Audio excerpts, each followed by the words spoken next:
Metal व carbon के bond के आधार पर ऑर्गेनोमेटेलिक कंपाउंड कितने प्रकार के होते हैं? सबसे पहले बात करिए अपने 3 टाइप के होते हैं। सबसे पहला है आयनिक और दूसरा है सहसंयोजक और तीसरा है विस्थानिक। सबसे पहले आयनिक कार्ब धातु यौगिक कौन से होते हैं उसके बारे में विचार करें। तो आयनिक यौगिक होते हैं उनकी डेल्टा ईएन का अंतर होता है, यानी कि विद्युत ऋणता का अंतर क्या होता है? अधिक होता है। यानी कि जिसमें भी विद्युत ऋणता का अंतर अधिक हो वो क्या होता है? आयनिक कार्ब धात्विक यौगिक होता है। एग्जाम्पल के तौर पर बात करें कि यानी कि कार्बन के साथ जुड़ा हुआ जो मेटल है उसकी ईएन और कार्बन की ईएन में बड़ा अंतर हो। जैसे मान लो कार्बन के साथ कम ईएन वाले तो एल्कली मेटल होते हैं, यानी कि क्षार धातु होते हैं। और क्षार धातु के रूप में अपने देखें कि जैसे मान लो सोडियम हो तो कार्बन की विद्युत ऋणता 2.5 होती है, सोडियम की क्या होती है? 0.9। तो विद्युत ऋणता का जो अंतर आया है वो कितना आ गया? 1.6। यानी कि यहाँ पर विद्युत ऋणता का अंतर है वो 1.6 का रहेगा, यानी कि विद्युत ऋणता का अंतर क्या है? ज्यादा है। तो ये किस प्रकार का यौगिक है? कार्ब धात्विक यौगिक है। तो कार्ब धात्विक यौगिकों के सबसे पहले एग्जाम्पल की बात करें तो जो एल्कली मेटल है, क्षारीय धातु है, वो कार्ब धात्विक यौगिक के सहज आयनिक कार्ब धात्विक यौगिक बनाते हैं। तो क्षारीय धातु में आता है कि लीना लीना लीना ने कहा, क्या कहा? रूबी सजी फिरे। फ्रांसियम रेडियो एक्टिव है, या अपने ऐसे कहें लीना की रब से फरियाद। तो लिथियम से लेकर फ्रांसियम रेडियो एक्टिव है, ये सभी क्या है? एल्कली मेटल है, क्षारीय धातु है। जब ये क्षारीय धातु है वो किसी कार्बन के साथ बंध बना लेंगे तो इस प्रकार से जो बना हुआ ऑर्गेनोमेटेलिक कंपाउंड है वो किस किस्म का होगा? आयनिक किस्म का होगा। मान लो कि कोई भी एल्किल समूह के साथ ये क्षारीय धातु जुड़ जाती है, जिस प्रकार से CH3Li है या CH3Na है, CH3K है, इस प्रकार से बंध बढ़ जाते हैं तो ये आयनिक प्रकार के कार्ब धात्विक होंगे। क्यों होंगे? क्योंकि इसकी विद्युत ऋणता का अंतर है वो ज्यादा है। यानी कि जब विद्युत ऋणता का अंतर ज्यादा हो तो आयनिक कार्ब धात्विक यौगिक बनते हैं। जब विद्युत ऋणता का अंतर कम हो तो सहसंयोजक कार्ब धात्विक यौगिक कब बनते हैं?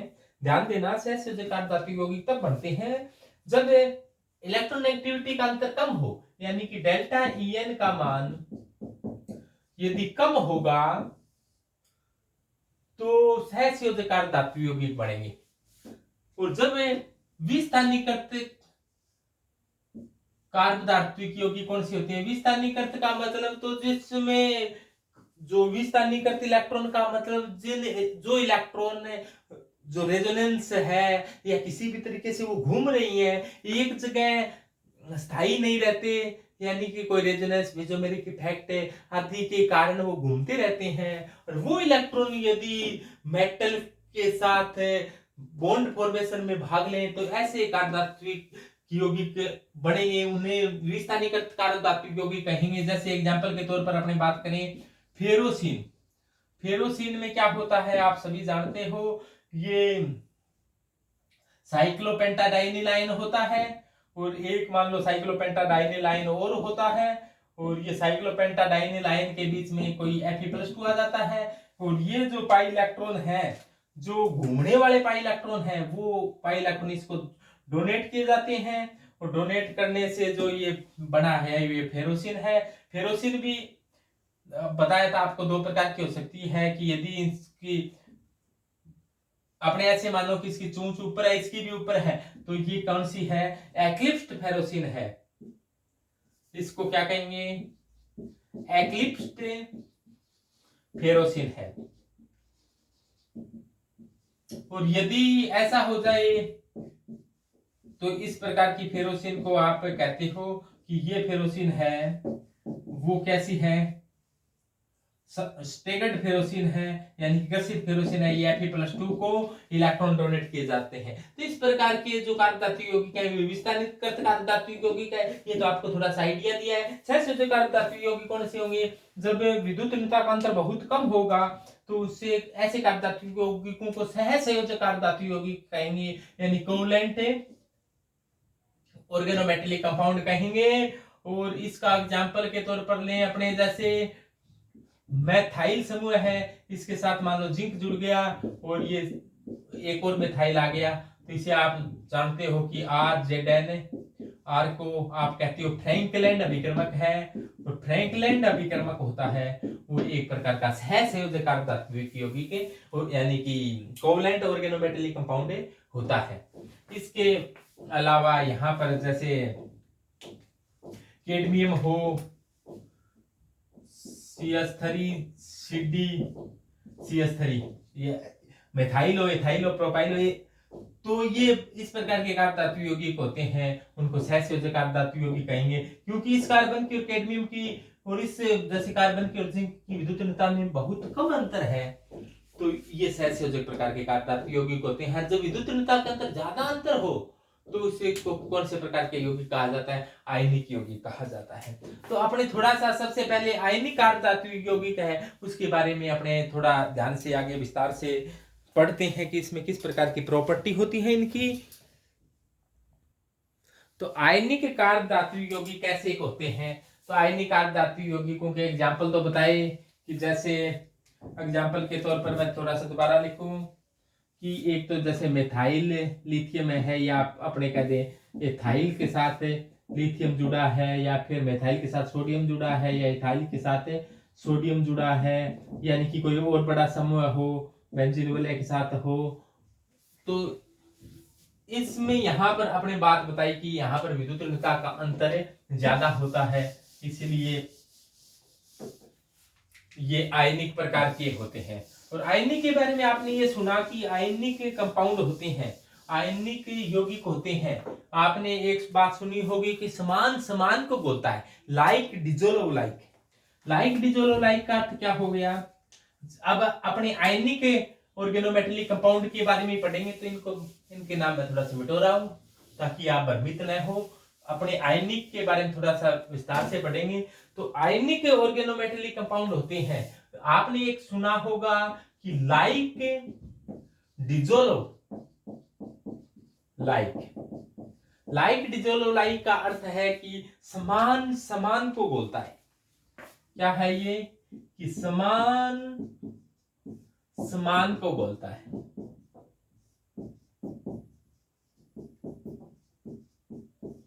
समान समान को बोलता है, इसका अर्थ है कि जो पोलर है वो पोलर में घुलते हैं, यानी कि पोलर होते हैं वो पोलर के अंदर डिजोल्व हो जाते हैं, और जो नॉन पोलर है वो नॉन पोलर में डिजोल्व होते हैं। या अपने ऐसे कहते हैं जो आयनिक है वो आयनिक यानी कि जो ध्रुवीय है पोलर है उसके अंदर डिजोल्व हो जाते हैं। समान समान को बोलता है, यानी कि आयनिक है वो आयनिक में घुल जाते हैं, यानी कि आयनिक कंपाउंड ध्रुवीय होते हैं तो ध्रुवीय में घुल जाते हैं, ध्रुवीय विलायकों में विलयशील होते हैं। या आपने ऐसे कहते हैं सहसंयोजक होते हैं, वो सहसंयोजक विलायकों में ज्यादा विलयशील होते हैं। तो ये होता है लाइक डिजोल्व लाइक, समान समान को बोलता है। तो आयनिक कंपाउंड है, तो आयनिक कंपाउंड है वो जैसे जल में घुल जाएंगे। तो आयनिक है, आयनिक जो कंपाउंड है ऑर्गेनोमेटेलिक कंपाउंड हो या सिंपल हो, जैसे NaCl है, NaCl साधारण नमक होता है जो जल में घुल जाता है। जल वाटर है, नमक पानी के अंदर घुल जाता है, यानी कि नमक पानी के अंदर आप जानते हो वाटर के अंदर डिजोल्व होता है।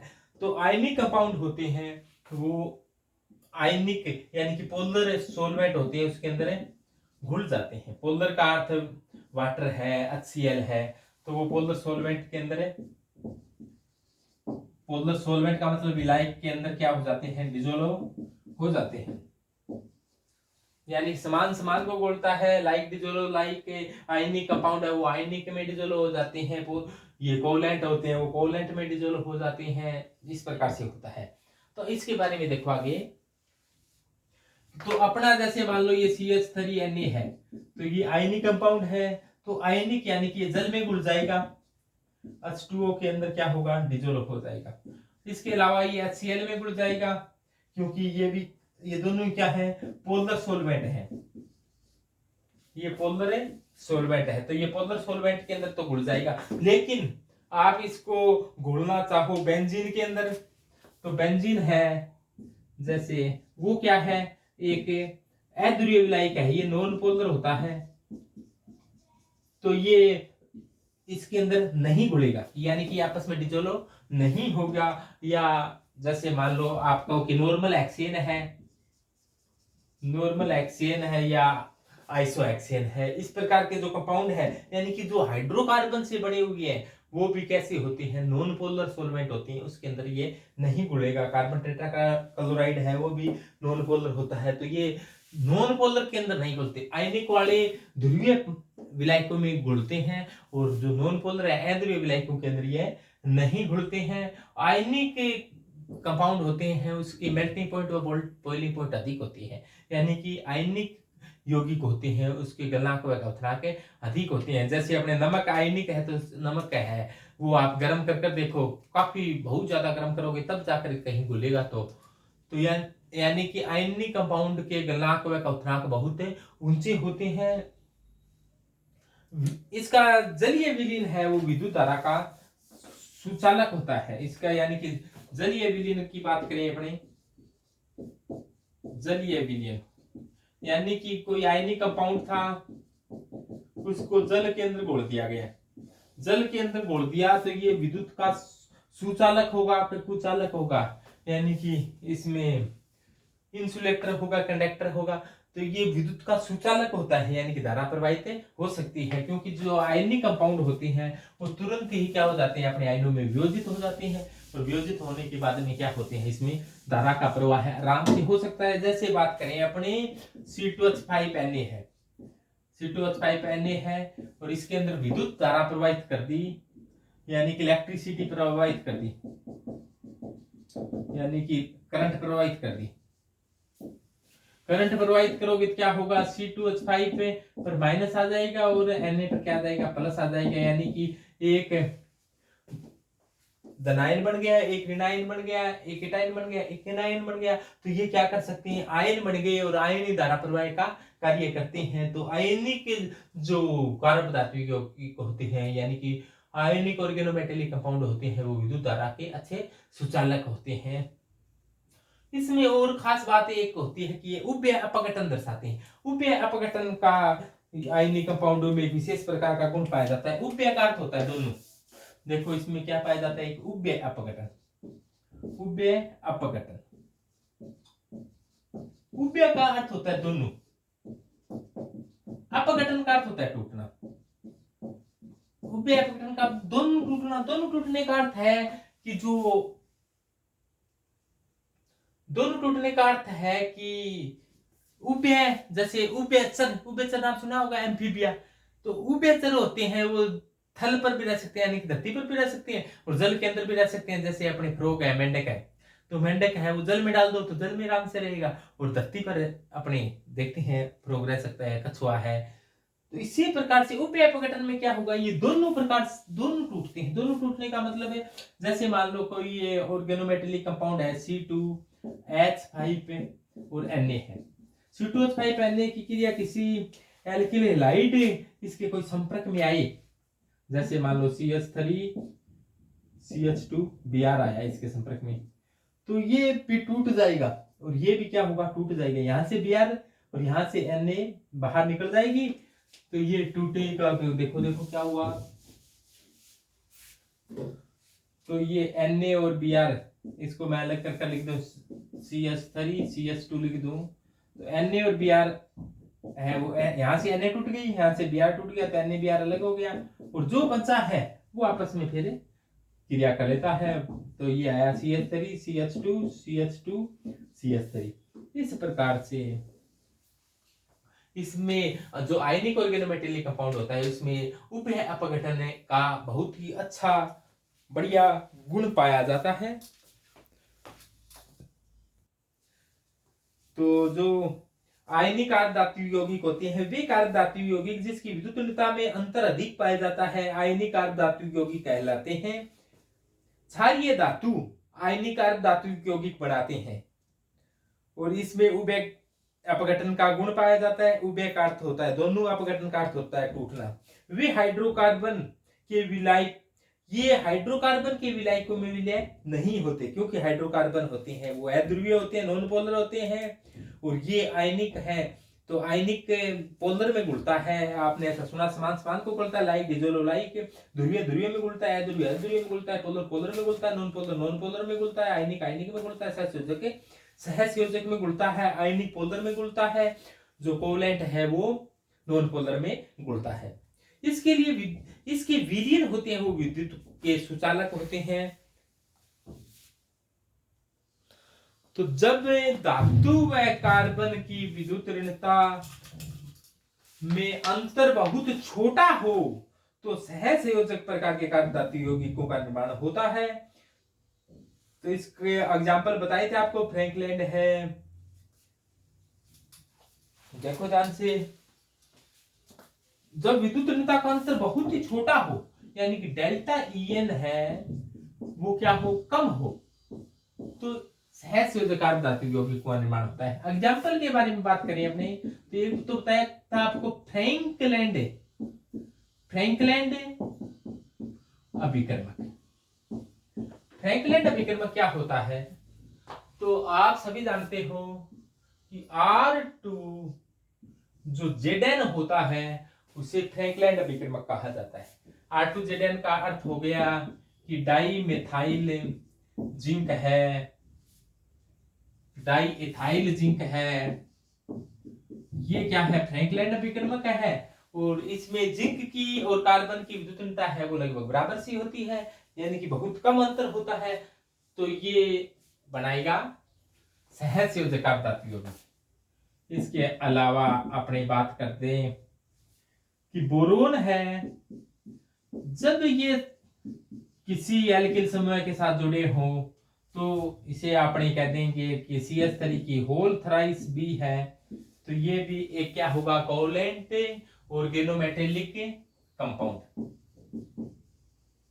कोवलेंट ऑर्गेनोमेटेलिक कंपाउंड होगा। जब एल्यूमिनियम है वो भी इसी प्रकार से ऐसा है, यहां पर एल्यूमिनियम होता तो इसे क्या कह देते कि CH की होल थ्राइस Al है, यानी कि ट्राइमेथिल एल्यूमिनियम है, या फिर एथाइल हो कि C2H5 की होल थ्राइस एल्यूमिनियम, यानी कि ट्राई एथिल एल्यूमिनियम है। तो ये क्या है, ये सभी के सभी सहसंयोजक यानी कि कोवलेंट ऑर्गेनोमेटेलिक कंपाउंड है। तो कोवलेंट ऑर्गेनोमेटेलिक कंपाउंड के बारे में बहुत ही कम बातें ध्यान रखनी है आपको, यानी कि इनकी विद्युत ऋणता का अंतर क्या होता है, बहुत ही छोटा होता है, तो इनको कहा जाता है कोवलेंट ऑर्गेनोमेटेलिक कंपाउंड। तो दोबारा से ध्यान दो क्या हो रहा है भाई, बहुत इंपॉर्टेंट बात है कि अगला जो अपना है वो विस्थानीकृत इलेक्ट्रॉन बंध युक्त कार्बन धात्विक यौगिक यानी डिलोकलाइज्ड बॉन्ड युक्त है वो ऑर्गेनोमेटेलिक कंपाउंड है। डिलोकलाइज्ड इलेक्ट्रॉन उन्हें कहा जाता है जो घूमते रहते हैं, यानी कि जो रेजोनेंस में भाग लेने वाले, मेसोमेरिक इफेक्ट में भाग लेने वाले हैं, उनको क्या कहा जाता है, डिलोकलाइज्ड इलेक्ट्रॉन कहा जाता है। जैसे फेरोसिन में क्या होता है, फेरोसिन कैसा होता है, ये फेरो तो आप जानते हो ना कि ये एक बंध है, तो इसको सबसे पहले ये बंध भी नहीं था तो साइक्लोपेंटेन कहा गया था। जब एक बंध आ गया साइक्लोपेंटेन आ गया, दो बंध आ गया साइक्लोपेंटाडाइन आ गया, और यहाँ पर माइनस आवेश आ गया तो इसको कहीं साइक्लोपेंटाडाइनिल आयन। अब ये देखो double single negative, negative single double, यानी कि इस प्रकार से हो तो इसमें रेजोनेंस हो सकता है। रेजोनेंस में क्या होता है, डबल सिंगल डबल या डबल सिंगल प्लस हो, डबल सिंगल माइनस हो, या प्लस सिंगल प्लस हो, या प्लस सिंगल माइनस हो, इस प्रकार की कोई घटना घटती हो ना, या माइनस सिंगल माइनस हो, तो उसमें रेजोनेंस पाया जाता है। रेजोनेंस में क्या होता है, बंध के इलेक्ट्रॉन है वो घूमते हैं, तो ये माइनस है, अब यहाँ पर है, जैसे डबल बंध अब तो यहाँ पर है, मान लो अगली कंडीशन में ये मान लो डबल बंध बनाने में भाग ले और ये इस कार्बन पर आ जाए तो यहाँ पर माइनस आ जाएगा, और कुल मिलाकर माइनस घूमता है। तो अपने ऐसे कहते हैं कि ये जो वलय है इसके अंदर घूम रहा है, कभी यहाँ आता है कभी यहाँ आता है, तो कुल मिलाकर इस पर माइनस चार्ज है। और ये माइनस चार्ज के जो पाई इलेक्ट्रॉन है, जो घूमने वाले इलेक्ट्रॉन है, घूमने वाले इलेक्ट्रॉन को डीलोकलाइज्ड इलेक्ट्रॉन कहा जाता है। ये डीलोकलाइज्ड इलेक्ट्रॉन है वो Fe+2 को Fe+2 के खाली जो वेकेंट डी ऑर्बिटल थे उसके अंदर दान किए जा रहे हैं, यानी कि डीलोकलाइज्ड पाई इलेक्ट्रॉन है वो डोनेट कर दिए गए हैं। डोनेट करने से इस प्रकार का कंपाउंड बना है, इसी का नाम क्या दिया गया है, फेरोसिन दिया गया है। फेरोसिन दो प्रकार की हो सकती है। यदि जैसे मान लो एक ऊपर वाली वलय इस प्रकार से है और नीचे वाली वलय इसके ऊपर पूरा ऊपर से बिल्कुल देखें तो इसके ऊपर पूरा फिट हो जाए, या नीचे वाली वलय के एकदम ऊपर आती है, तो ये इसको कहा जाता है एक्लिप्स्ड फॉर्म, यानी कि घर्षित रूप होता है। ये घर्षित रूप होता है वो कम स्थायी होता है, कोई घर्षित होता है वो कम स्थायी, जैसे रोग घर्षित है, कई प्रकार के रोग लग जाते हैं ना। जैसे अब देखो ये मान लो स्टेगर्ड है, स्टेगर्ड में क्या होता है, इनके बीच की दूरी अब अपने बिल्कुल ऊपर से देखें तो इसकी चोंच इधर ही थी, तो अब नीचे वाले की ऐसे है, तो अब ये एक दूसरे के बीच की दूरी अधिकतम है, इस रूप को कहा जाता है स्टेगर्ड फॉर्म। और स्टेगर्ड फॉर्म होती है वो क्या होती है, स्टेगर्ड में जैसे इसको ऊपर से देखें तो ये इधर आ गया, ये इधर आ गया, ये चोंच आपसे दूर की तरफ है, ये चोंच आपकी तरफ मानो तो इस प्रकार से होगी। तो वो ऊपर बिल्कुल ऊपर से देखेंगे तो ये नीचे वाली ये है मान लो, और तो ऊपर वाली कैसी है, ऊपर वाली फिर ऐसी है। तो इनके बीच में दूरी क्या होती है, कार्बन कार्बन के बीच की दूरी बढ़ गई तो स्थायित्व क्या हो गया, बढ़ गया। क्योंकि दूरी बढ़ गई तो प्रतिकर्षण बढ़ गया तो स्टेबिलिटी क्या हो जाती है, बढ़ जाती है। सॉरी, दूरी बढ़ गई तो प्रतिकर्षण घट गया, यानी दूरी बढ़ गई तो प्रतिकर्षण घट गया। जैसे मान लो अपने सामने घरों की बात बताएं कि दो व्यक्ति पास रहते हैं तो उनके बीच में लड़ाई ज्यादा होती है, या आपने ऐसे कहते हैं दो सिस्टर है पास रहती है तो उनके बीच में लड़ाई दंगा काफी होगा। जैसे मान लो एक कहीं पढ़ने चली गई गुड़िया, तो अब उनके बीच की दूरी बढ़ गई है, एक की शादी हो गई तो वो ससुराल चल गई, तो उसकी दूरी बढ़ गई। अब रोजाना फोन करेगी, कैसे है बहन, तो वो क्या हो गई, दूरी बढ़ गई तो स्थायित्व क्या हो गया, बढ़ गया। और दूरी कम है तो प्रतिकर्षणता, पहले लड़ाई झगड़ा था, स्थायित्व कम था, तो दूरी बढ़ने से इसी प्रकार से स्टैंडर्ड फॉर्म में दूरी बढ़ने से स्टेबिलिटी है वो इंक्रीज हो गई, और रिप्लेस ये जो प्रतिकर्षण है वो क्या हो गया, कम हो गया। तो ये ऐसा होता है। और क्रोमोसिन के अंदर क्या होता है, ये सदस्य 6 वलय की होती है, और यूरेनोसिन होता है, यूरेनोसिन में 8 वलय की सदस्य होती है, -2 आवेश पाया जाता है। क्योंकि देखो यूरेनोसिन में इस प्रकार की व्यवस्था है, और ये देखिए ध्यान से, और ये 8 सदस्य है। तो जैसे मान लो 3 द्विबंध आ गए तो 2 2 4 2 6, तो 6 यानी कि 12 पाई इलेक्ट्रॉन हो गए, सॉरी 2 2 4 2 6 6 पाई इलेक्ट्रॉन हो गए। तो इसके बाद के अंदर 6 7 8 और 9 10 पाई इलेक्ट्रॉन हो गए, तभी ये हक्केल के नियम की पालना करेगा। तो या तो 2 माइनस और 3 डबल बंद हो, तभी ये हक्केल के नियम की पालना करता है। तो ये एरोमेटिक है, ये भी एरोमेटिक है, ये माइनस के इलेक्ट्रॉन अब इसको दे रही है, जिससे ये बड़ा है। इसे को क्या कहा जाता है, यूरेनोसिन कहा जाता है। तो कई प्रकार के सीन आपने देखे, समझ में आ गया होगा। अब देखो सेतुबंधित एल्किल यौगिक क्या होते हैं, देखो ध्यान से। इसके लिए आपने छोटी कक्षाओं में पढ़ा डाइबोरेन क्या होता है, तो डाइबोरेन के बारे में आप अच्छी तरीके से जानते हो। डाइबोरेन जैसा ही सेतुबंधित एल्किल यौगिक है। डाइबोरेन का सूत्र होता है B2H6 है, जिसमें 2 बोरोन के एटम होते हैं, और बोरोन इसमें होता है BH3 टाइप का, BH3, या मैं ऐसे यहां से बना दूं BH3 कैसा के BB, और ये हो गया HHH, एक बी के साथ 3 H है, और ये भी एक बी के साथ 3 H है। लेकिन इन्होंने क्या किया, इन्होंने ऐसा किया, इस H ने इसके साथ अतिव्यापन कर लिया, इसने H के साथ अतिव्यापन कर लिया, इस प्रकार से ये डाइबोरेन बनती है। देखो ध्यान से, बनी या नहीं बनी, ये डाइबोरेन है। देखो बोरेन में दोबारा से ध्यान से देखिए, बहुत अच्छा, बोरेन में बोरोन का संकरण हाइब्रिडाइजेशन होता है, जो संकरण होता है वो sp3 होता है। तो ये sp3 हाइब्रिड ऑर्बिटल बना रहा हूं मैं, और ये देखो sp3 हाइब्रिड ऑर्बिटल बन चुका है, और ये देखो sp3 हाइब्रिड ऑर्बिटल बना दिए गए हैं। और दूसरी जो बोरोन है वो ये रही, और इसकी sp3 हाइब्रिड ऑर्बिटल का निर्माण होता हुआ, और ये देखिए ये लो जी, ये sp3 हाइब्रिड ऑर्बिटल बन चुके हैं। अब देखो इधर क्या आया, एक हाइड्रोजन आया और आकर जुड़ गया, तो हाइड्रोजन का वनस कक्षक के साथ प्रतिस्थापन हुआ, हाइड्रोजन के वनस कक्षक के साथ प्रतिस्थापन हुआ। ये हाइड्रोजन का इलेक्ट्रॉन है, ये हाइड्रोजन का इलेक्ट्रॉन है, और ये हाइड्रोजन आया यहाँ पर जुड़ गया, हाइड्रोजन का इलेक्ट्रॉन, ये हाइड्रोजन का इलेक्ट्रॉन, और ये भी हाइड्रोजन का इलेक्ट्रॉन, ये भी हाइड्रोजन का इलेक्ट्रॉन। अब ध्यान दो, इस बोरोन के बारे में 3 इलेक्ट्रॉन थे, तो 1 2 3 3 दे दिए, 1 2 3।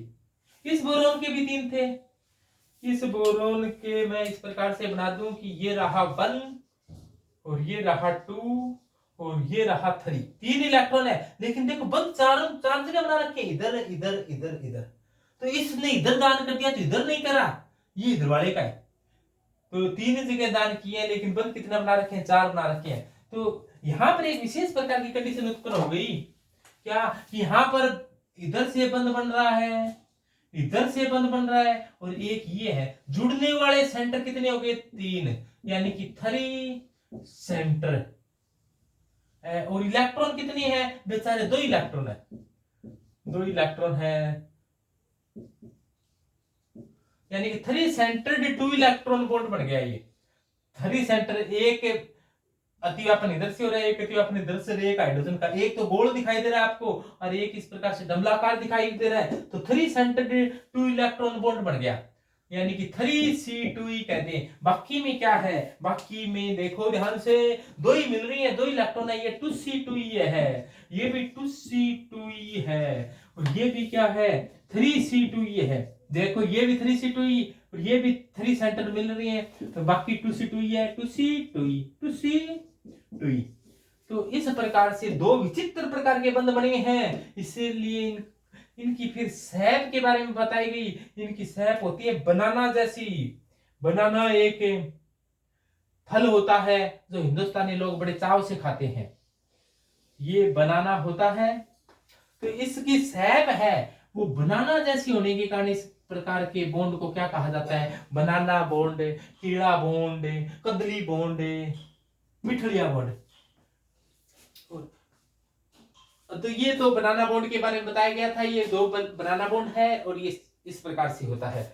लेकिन अपनी बात कर रही है ऑर्गेनोमेटेलिक कंपाउंड की बात कर रही है, ये ऑर्गेनोमेटेलिक कंपाउंड नहीं है, इसके आधार पर समझाने का प्रयास कर रहा हूं मैं। ये था ऑर्गेनोमेटेलिक कंपाउंड में क्या होता है, जैसे मान लो बोरोन की जगह, ये तो डाई बोरोन की बात की थी, अब बोरोन की जगह आ जाए एल्यूमिनियम, और H6 की जगह आ जाए CH3 यानी कि ये डाई बोरेन बना था, BH3 आपस में जुड़ चुके थे, तो क्या बना था, B2H6 बना था, BH3 जुड़कर। और यहां पर क्या हुआ है, यहां पर ऐसा ही हुआ है कि AlCH3 की होल थ्राइस Al और CH3 की होल थ्राइस Al आपस में जुड़ गई, तो क्या बन गया, CH3 अब हो गए जुड़कर 6 और Al हो गए 2। तो इस प्रकार से देखो बोरोन की जगह कौन आ गया, एल्यूमिनियम, बोरोन की जगह एल्यूमिनियम, हाइड्रोजन की जगह CH3 आ चुका है, और ये जो बना है उसमें भी वैसे ही बनाना बॉन्ड पाए जाते हैं, ये भी बनाना बॉन्ड है, इसको 3c2e, और ये भी बनाना बॉन्ड की तरह ही है 3c2e प्रकार के, बाकी 2c2e प्रकार का बॉन्ड है। और ये इस प्रकार के जो कंपाउंड होते हैं इसको सेतु बंधित एल्किल यौगिक कहा जाता है। तो सेतु बंधित एल्किल यौगिक में भी 3c2e प्रकार का बॉन्ड पाया जाता है। इसका एग्जांपल है वो दोबारा से देखो कौन सा होगा, CH3 की होल 6 Al2, जो किसका, ये यानी कि ट्राई मैथिल एल्यूमिनियम, तो ट्राई मैथिल, मैथिल कितने थे, 3 थे, एक एल्यूमिनियम था, ट्राई मैथिल एल्यूमिनियम ने क्या किया, द्विलक बना लिया, तो इसका मोनोमर, ये तो क्या है, डाइमर है, डाइमर है ये, इसका मोनोमर कौन है, इसका मोनोमर है जी CH3 की होल थ्राइस Al। तो इस प्रकार से ये बॉन्ड है, ये सेतु बंधित एल्किल यौगिक का हो गया। ये बहुत ही बढ़िया एग्जाम्पल यहाँ पर देखने को मिला। अगला है ब्रिज लिगेंड। इसका एग्जाम्पल देखो आगे वाला कि वेनेडियम है। ये वेनेडियम एक मेटल होता है, परमाणु क्रमांक 23 वाला। ये वेनेडियम है। वेनेडियम के साथ मान लो Cu है वो 5 जुड़ी हुई है, यहाँ पर भी Cu है वो 5 जुड़ी हुई है। और इसके साथ देखो ध्यान से, इसके साथ एक Cu है वो इस प्रकार से ब्रिज बॉन्ड से जुड़ा हुआ है, एक Cu है वो ब्रिज बॉन्ड से जुड़ा हुआ है। तो ये ब्रिज बॉन्ड है, ये भी एक प्रकार का V है, ये मेटल है। और मेटल, ये कार्बन, मेटल और कार्बन के बीच में बंध बन रहा है, तो ये भी एक प्रकार का ऑर्गेनोमेटेलिक कंपाउंड है।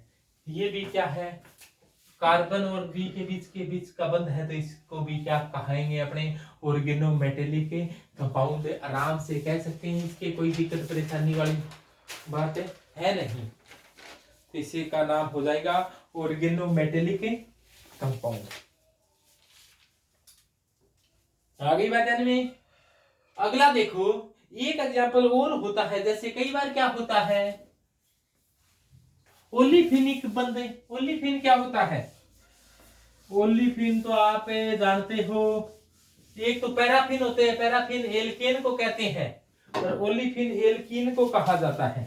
जैसे देखो ध्यान से, ये मान लो कार्बन कार्बन के बीच में डबल बंध है, और कई बार क्या होता है, कोई मेटल आता है, मेटल के पास खाली कक्षक है, और ये जो पाई इलेक्ट्रॉन है ये मेटल को डोनेट कर दिए जाते हैं। कैसे डोनेट किए जाते हैं, ध्यान से देखो कि इसमें क्या होता है, इसमें ऐसा होता है कि कार्बन है, ये कार्बन है, एक बॉन्ड तो सामान्य बॉन्ड है, अगला बॉन्ड है देखो ये पाई बॉन्ड है, मान लो पाई बॉन्ड इस प्रकार से बना हुआ है, और मेटल आया, मेटल के पास खाली कक्षक है, ये पाई बॉन्ड है, ये पाई बॉन्ड मेटल की ओर, ये पाई बॉन्ड के इलेक्ट्रॉन है ये मेटल की ओर डोनेट कर दिए जाते हैं। तो इस प्रकार से जो बॉन्ड बनता है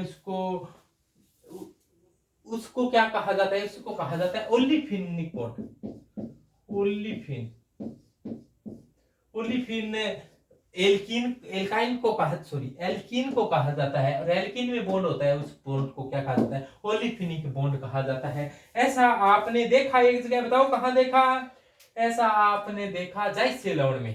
तो जाइसे लवण का सूत्र क्या था, KPtCl3 इथाइलिन था ना, याद आ गया सभी के? वेरी गुड, सभी अच्छे बच्चे हैं। और ये देखो पीटी बीच में बैठा है, और स्क्वायर प्लेन में ज्यामिति होती है, 3 क्लोरीन जुड़ा, और एक यहाँ पर जुड़ रहा है एथाइलिन, और एथाइलिन ने पाई इलेक्ट्रॉन डोनेट की है। तो इस प्रकार से वो बीच बाहर कौन बैठा है, K+ बैठा है, और इस पर क्या है, माइनस है। तो ये एक प्रकार का क्या बन गया, जाइसेलोन। और जाइसेलोन में ये एथाइलिन है वो अपने पाई इलेक्ट्रॉन है वो डोनेट कर रहा है, या अपने ऐसे कहते हैं एथीन है वो पाई इलेक्ट्रॉन डोनेट कर रहा है। इसी प्रकार एल्काइन भी कई बार क्या करती है, ये एल्काइन उसे कहा जाता है जब कार्बन कार्बन के बीच में ट्रिपल बॉन्ड हो। जैसे मान लो यहाँ पर कोई एल्किस RR- या आप कह दो कि कोई मेथाइल एथाइल या प्रोपाइल इस प्रकार से कोई जुड़े हो, तो ये भी अपने पाई इलेक्ट्रॉन मेटल को डोनेट कर इस प्रकार से बंध बना लेती है। तो इसे क्या कहा जाता है, एसिटिलीन बॉन्ड कहा जाता है, इसे